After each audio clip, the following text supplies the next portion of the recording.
Дараагийн мэдээ. Сүүлийн үед Орхон аймгийн хэмжээнд согтуугаар тээврийг хэрэгжилж жолоодсноос зам тээврийн осол аваар гарсаар байна. 2019 он гарснаар эхний 2 сарын байдлаар автоосол 4 гарсны 3 согтуугаар тээврийн хэрэгжилж жолоодсны улмаас уйлдагдсан байна. Орхон аймгийн хэмжээнд 2019 он гарсаар согтуугаар тээврийн хэрэгжилж жолоодсон 251 зөрчлийг Орхон аймгийн замын цэгдэгийн газар илрүүлэн гарч үйлчилгээ аюулаас урьдчилан сэргийлж хуулийн дагуу арга хэмжээг аван ажилласан байна. Мөн 2 сарын байдлаар зам тээврийн осол 4 гарч 5 хүний амир эсцэн харамсалтай гарсан байна. Тухайлбал өнгөрөх амралтын өдрүүдэд буюу Бямгарагт Эрдэнэгийн нутаг дэвсгэр дээр зам тээврийн томоохон осол гарч 18 настай эмэгтэй алдсан бол Дэнжоогийн нутаг дэвсгэр согтуугаар тээврийн хэрэгжилж жолоодож явсан жолооч замын хашлаг мөргснөөс 1 хүний амир эсцэн байна.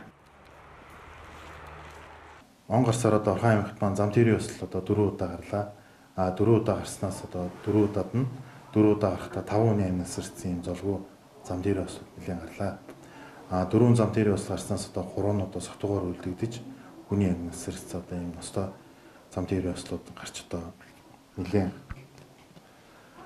одоо асуудал болж байна. Тэгэхээр энэ тал дээр манай жолооч иргэд маань одоо согтуугаар тээврээс жолоодохгүй байх. Дээр нь одоо хамт байгаа согтуугаар тээврээс жолоодж байгаа жолоочийн ойр орчин байгаа иргэд хамаатан садан ах トゥ найз нар нь одоо жолооч нар одоо согтуугаар жолоодохгүй байхыг одоо уриалж одоо тийм ээ энэнийг таслан зогсоох чиглэлээр ингэж хамтарч одоо ажилламаар байна. Тэгвэл замын цэцгийн засгаас бол хүн хүчний манд бас хөрөлцсөн юм уу? Дээр нь бас тэр болгонд одоо бүрэн ялтанд авч чаддгүй учраас одоо ганц нэг юм төчлүүд бол одоо гарч мөн дээр нь одоо зам тээврийн осол гарч байгаа юм үүнтэй холбоотой байна. Автослын улмаас амьдсаа алдсан иргэдийн тоо өмнөх онтой харьцуулбал нэгээр нэмэгдсэн дүмэд гарсан байна.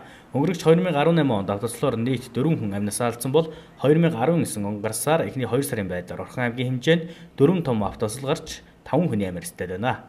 Иймд иргэд та бүхэн автослоос урьдчилан сэргийлж арх согтууруул хундаа хэрэгэлсэн тохиолдолд тээврийн хэрэгсэл жолоодохгүй байхыг Орхон аймгийн цагдаагийн газраас анхааруулж байна. Мөн сүүлийн үед 18-аас 19 насны залуучууд согтуугаар тээврийн хэрэгсэл жолоодож зам тээврийн хөдөлгөөнд орсноос осол зөрчлүүд нэлээдгүй гаргаж байгаа талаар Орхон аймгийн цагдаагийн засгаас онцлоо.